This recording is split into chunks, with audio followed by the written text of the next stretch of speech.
Has any of your characters ever been traumatized by the story events? How did they deal with it? Trauma. Don't have time to be affected by trauma when the trauma never stops. Honestly, I think, you can just end the thread here. That's pretty spot on, if I'll be honest with you. I can imagine...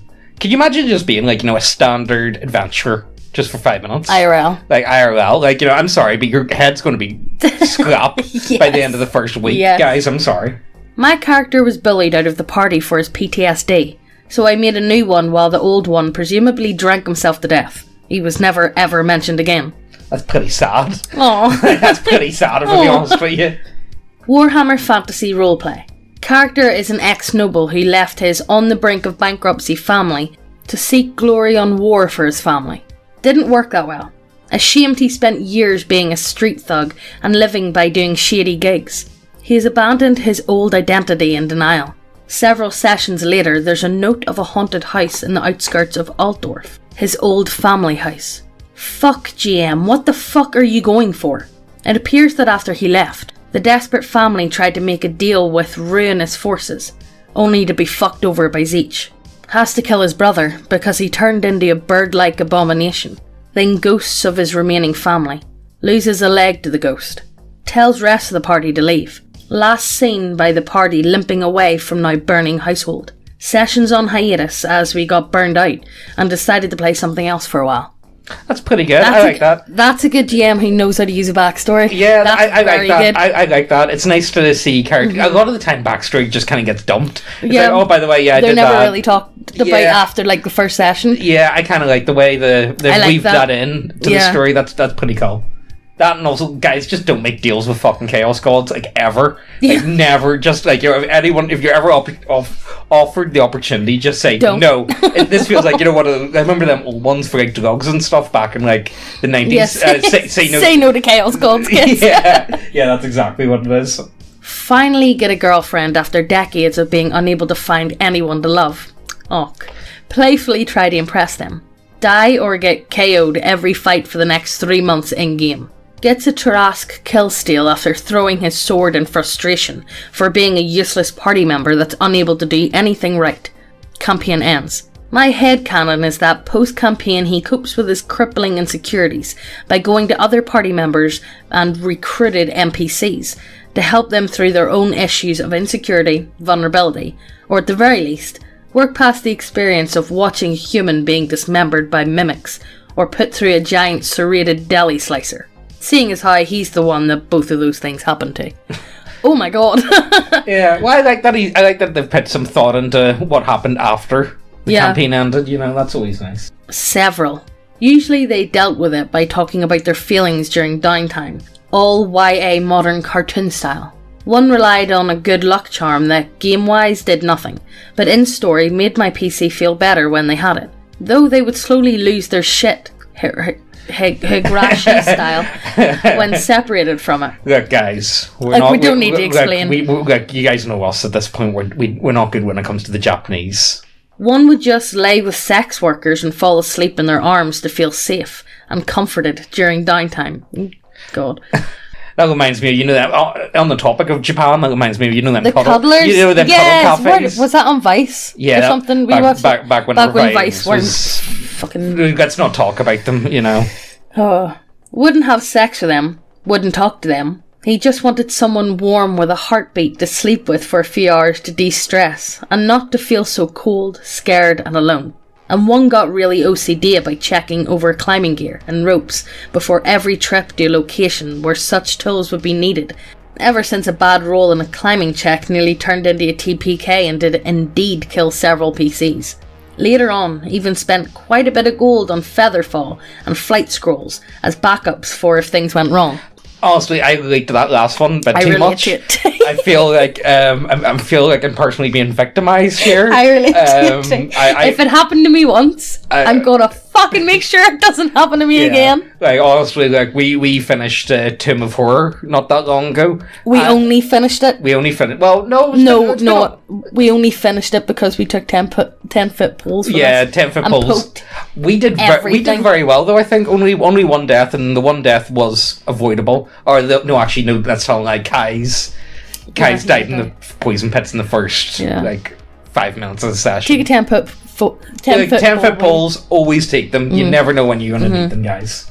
My divine sorcerer was pretty traumatized when he was latched onto by a magical parasite, had his call to God via magic ignored, and half his party kidnapped by mind flayers in the same week.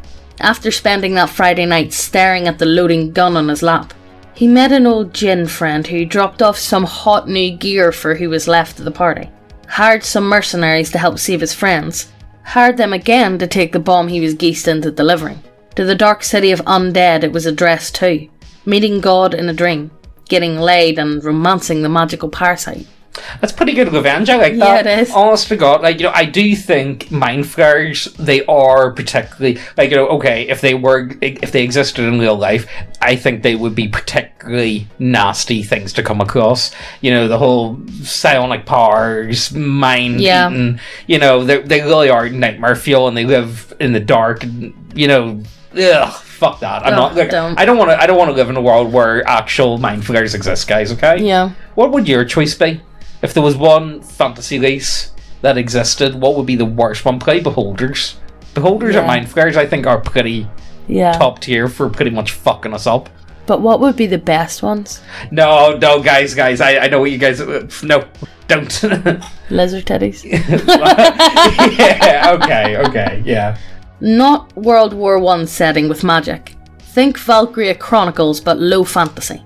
Be me. High fantasy. No one gets it. No one gets it. No one ever gets it. My dude is a foreign merchant. Travels to the good guy nations to deliver supplies. Most of the trip is fairly standard Oregon Trail shit. But we can take it because we're pros at this shit. Once we get into esoteric sun magic wielding Nazi territory, things get dicey. Of course. That sounds like Indiana Jones to me. Yeah. Honestly, that really does just sound like Indiana Jones. As we cross a mountain, they surrounded our wagon to steal our supplies. My dude hears his dad exchange some words with them in their language, and they unexpectedly open fire. First family member down. My dude runs up the mountain with his little sister and hides in some dead dude's cabin to wait the rest of the winter out. And they celebrate their birthday and shit in the cabin. Normal family stuff. When winter starts to close out, and they're planning to hike down the mountain, soldiers who are supposed to be the good guys find the cabin in the woods and instantly aggro. Maybe. They're on edge from a battle or whatever. My dude doesn't speak their language, so he can't figure out what they want. His sister comes out of the cabin and panics, and her sudden movement causes the soldiers to open fire on her. He goes into a fit of retard rage and slaughters them all, but not without being turned into Swiss cheese by bullets. Makes a miraculous recovery and goes psychopath mode to cope with the loss. Truth is, the beast was always inside of him though. Why the winky face? We were supposed to make characters who had already seen the horrors of World War, Gollum, Earth Jews versus Sun Nazis, who had a reason to fight. Well, didn't he see World War One? Yeah, so, well, look, it's a... Does it all just mash into... Yeah, I'm going to imagine it's just one big mashup of the Great Wars put together. But I'm a big sucker for anything World War One. Yeah. Oh, it's ridiculous. I'm particularly bad for it, guys. But, that actually really does remind me of... Have you guys seen the movie Hannibal Rising? It was 2006, 7, 8, round about, and it was early years of Hannibal Lecter. It was actually quite interesting. The whole idea was the trauma he went through. Yeah, and how he became it all came about was because it was Russian soldiers end up occupying their house. Yeah, they live there in the winter, and then they end up. I think they ate his sister or something like that. It was actually pretty good. I remember it vaguely. Yeah, it used to be on TV all the time, years ago, back whenever people actually watched TV. Normal TV. Yeah. Hey guys, do you like models in your tabletop role-playing games? 'Cause we do too. Do you like having big bitty waifus on your table? 'Cause we do too. We got human biddies, we got lizard biddies, we got orc biddies, oni biddies, cat bussies. We've got everything you want at neckbeardia.co.uk. Check the links down below, it helps us out a lot. Sorry for interrupting the video, let's get on with the story. Be a little girl, born into a commie horror country that is basically USSR caricature with all the bad parts.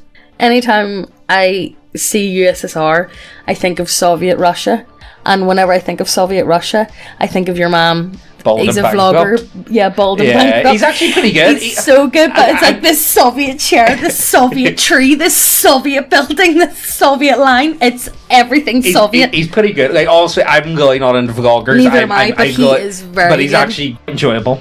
Yeah, but he's the type of person that if you maxed your charisma to 20, because he walks into like random little babushka women's houses and they like cook for him and make him food, and he just sits and talks to them, and then he moves to the next town and goes into the other house. He's so good. It's really bizarre to watch, but let's keep going with this. Okay, so born into a commie horror country that is basically USSR caricature with all the bad parts.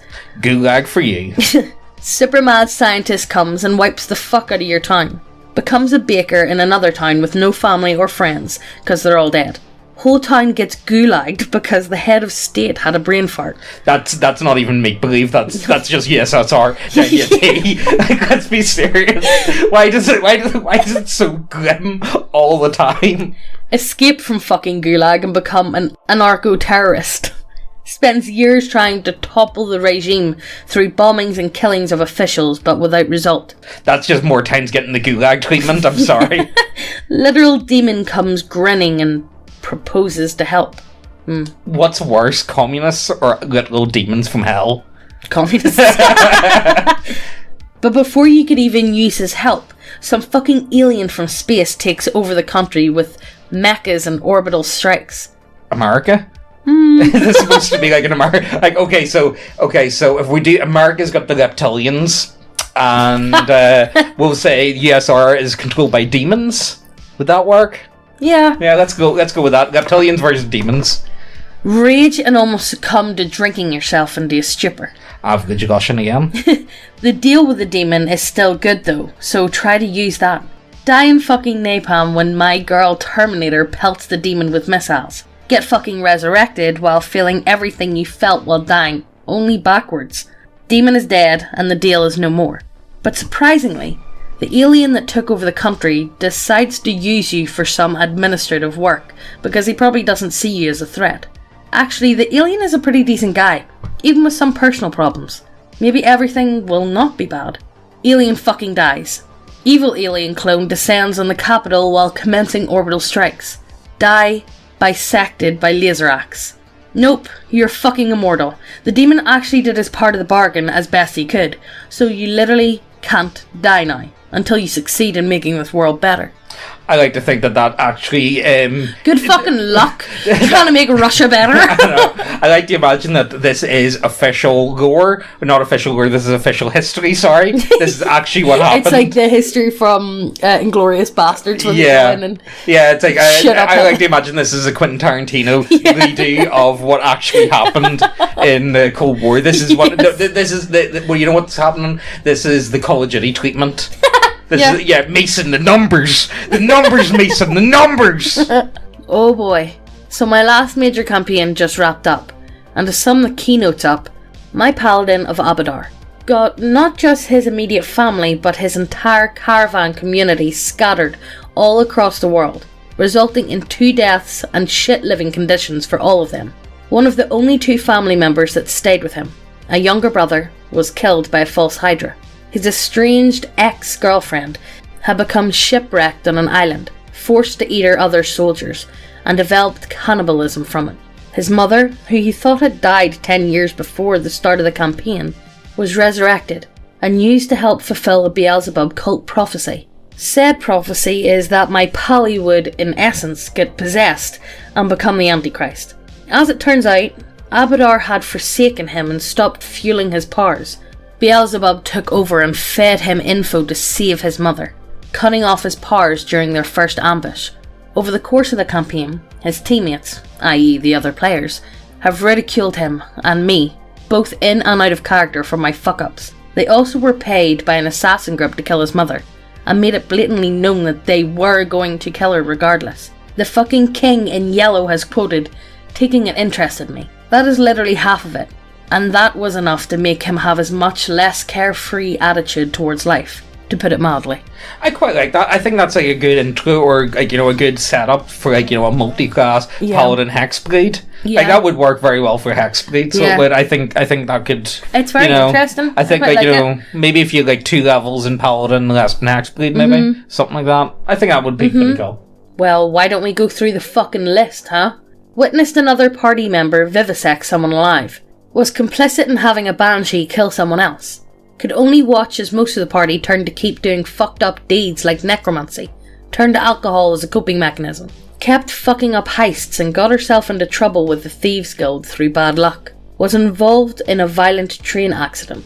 Got forced into a day's worth of slavery. Hi. What? Saw one party member die and one get kidnapped while being too scared to stop it.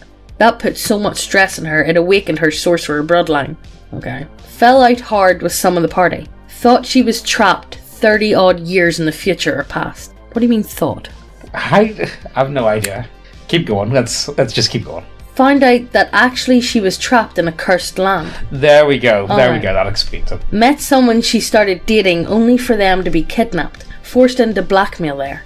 Had to confront the fact that another party member died and was resurrected. Opening up that old wound. Found out her love interest had been turned into a vampire spawn. Did I miss anything? That's pretty grim. I'll be honest with you.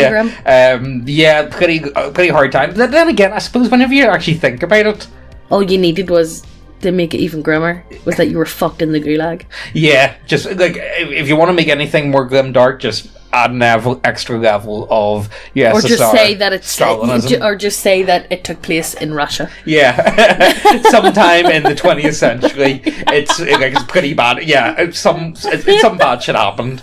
You know, I would say, like, you know, the more that I think about it, the more the average player character is going to have some form of extreme PTSD or trauma.